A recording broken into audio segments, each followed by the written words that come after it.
Palubné hlásenie. Hovorí k vám kapitán lietadla. Blížime sa k cieľu našej cesty.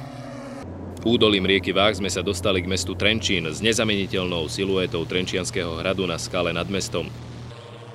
Meníme kurz severovýchodným smerom a pozdĺž potoka Teplička na úpetí Strážovských vrchov sa dostávame do údolia lemovaného chrbtami Kráľovca, Klepáča a Machnáča.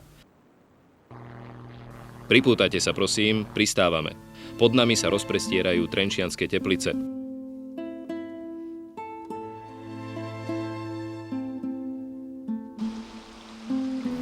Veríte na legendy? Prečo nie? Často je v nich kus pravdy a robia nám minulosť zaujímavejšou. Fajn, tu je jedna z nich. Ovečka zo stáda, tá krývajúca, ktorú vlk predčasom zranil, sa častejšie než ostatné pasie v blízkosti jazierka s vyvierajúcou teplou vodou. Namáča poranenú nohu a počase, čuduj sa svete, skáče rovnako ako ostatné. A to je všetko? Vyčkajte, má to svoje pokračovanie. Chromý pastier si všimne počínanie nemej tváre a po niekoľkých kúpeľoch zistí, že už nepotrebuje palicu, čo ho do tej doby pri chôdzi denne sprevádzala. A legenda je na svete. Čo si myslíte? Prečo má ovca čestné miesto v erbe Trenčianskych Teplíc?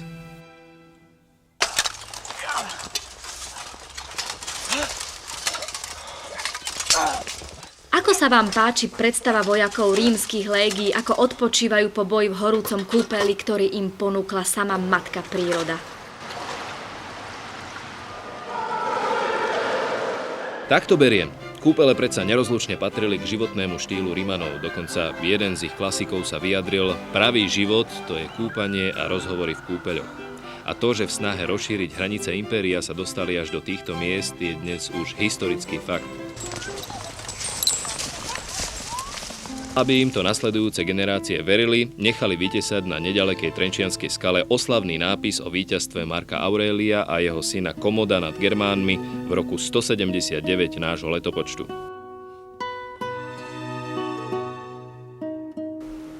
Ak tu nasledujúce obdobie prezimovali, táto predstava je viac než pravdepodobná.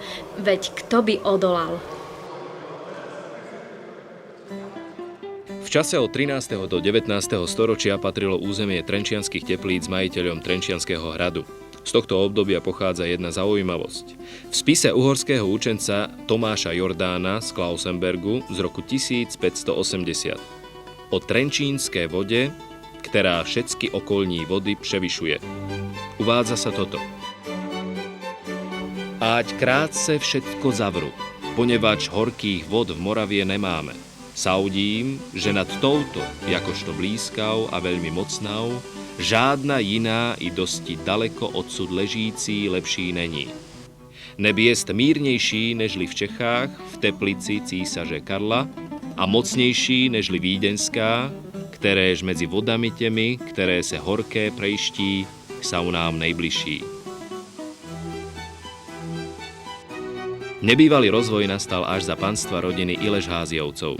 Máte pravdu, 7 generácií tohto rodu vybudovalo z pôvodnej osady na tú dobu celkom slušné kúpele a uhorská šľachta mala kde tráviť prebytok voľného času v radovánkach. Ani tureckému plieneniu sa Teplice nevyhli. V roku 1663 vtrhli tatársko-turecké hordy na Považie a teplickí osadníci museli pred nimi poutekať do hôr. Je pravdou, že aj unášali miestne devy? Áno je, veď tak robili všade na všetkých dobitých územiach. Brr, ako dobre, že civilizácia pokročila. Panstvo Iležháziovcov a s ním doba feudalizmu končí v roku 1835.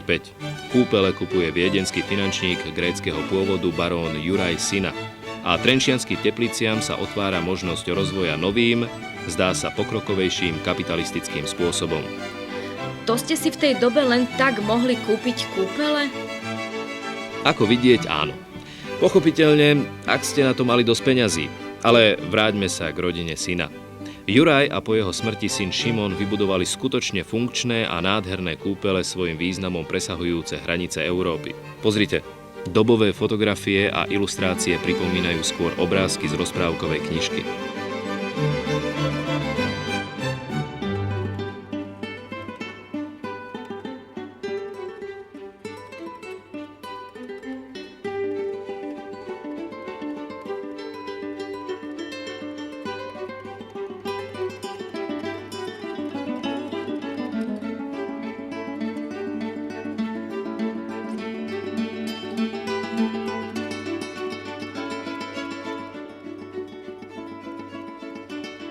Nezabudli ste na niečo podstatné? Máte pravdu. Svoju a povedzme nemalú úlohu tu zohrala dcéra Šimona synu, krásna Ifigénia. Na svetovej výstave v Paríži vzhliadla model kúpeľného domu Hamam. Neváhala navštíviť egyptského miestokráľa Izmaila a požiadať ho o spoluprácu. Ten bol myšlienkou tak nadšený, že jej ponúkoli služby svojho dvorného architekta Jozefa Šmoranza a táto spolupráca dala vzniknúť unikátnemu dielu.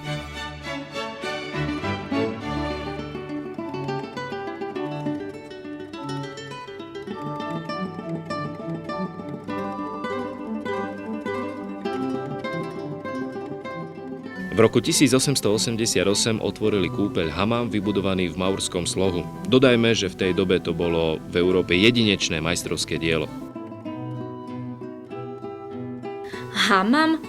Čo prosím znamená to exotické slovko? Hamam je jednoducho po arabsky kúpeľ.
Kúpele pochádzajú zo slova kúpať sa.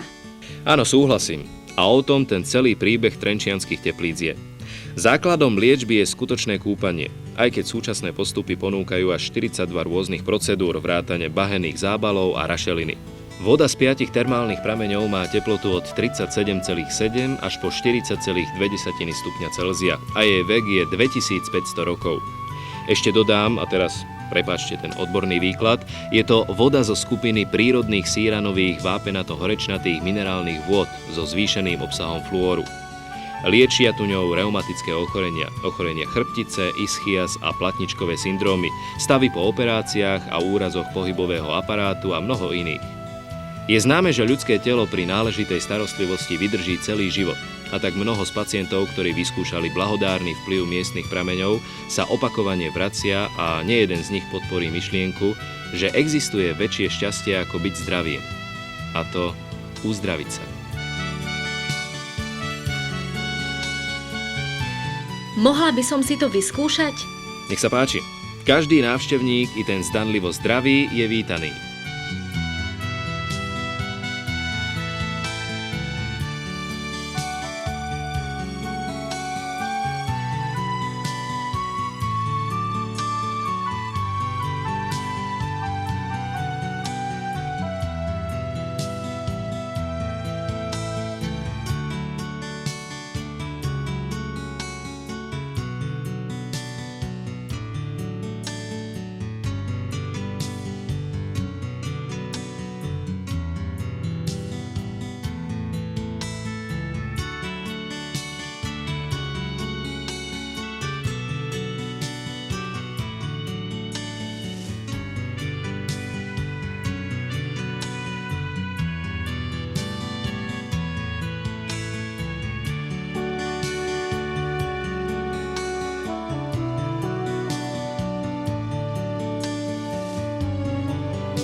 Prechádzka Trenčianskymi Teplicami napovedá, že to nie je obyčajné mesto, ale kút sveta stvorený pre oddych a potešenie.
Viete, že vôbec najstarší európsky festival komornej hudby sa poriada práve tu v Trenčianskych Tepliciach? Áno, objavil som, že už od roku 1937 sa v kúpeľnej dvorane prezentovali takí velikáni ako Aram Chačaturian, Viedenský balet, Janáčkovo kvarteto, Slovenská i Česká filharmónia, Sľuk, Lúčnica a tak ďalej. Ale už tichšie, započúvajme sa do tónov diabolských huslí.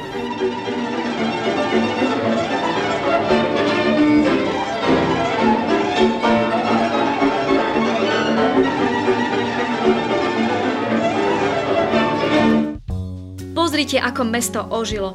Je tu omnoho viac ľudí než zvyčajne. Samozrejme, začal sa totiž Art Film, každoročný festival filmov o umení a umelcoch.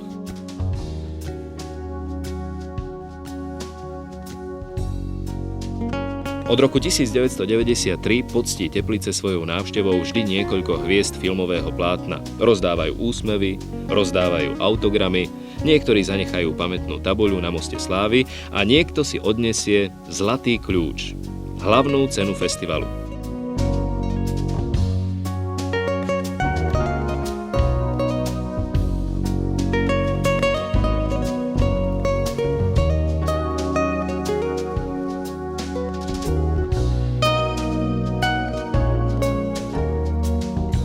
Tento festival už dáva mestu punc svetovosti.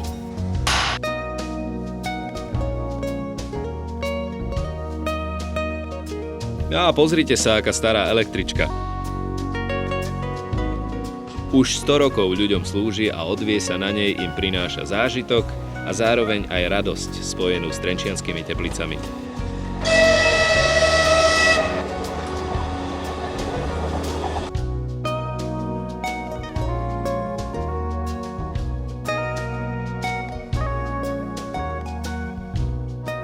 Trenčianske Teplice, perla Karpát. Týmto honosným prívlastkom ich označil viac než pred 100 rokmi maďarský románopisec Mor Jókai.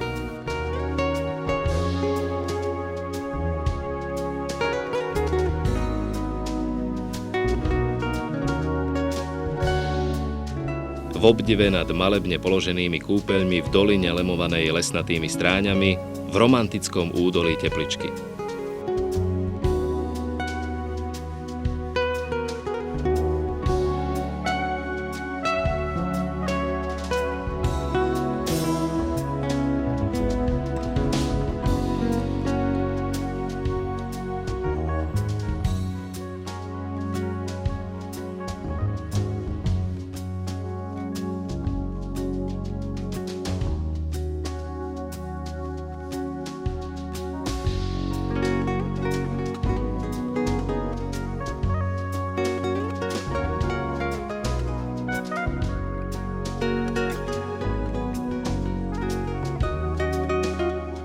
Každý, kto navštívi tieto kúpele, potvrdí, že príroda k ním bola mimoriadne štedrá. Dala tu vyvrieť jedinečným liečebným prameňom a vytvorila romantické prostredie pre tých, čo hľadajú zdravie, pokoj, radosť a krásu.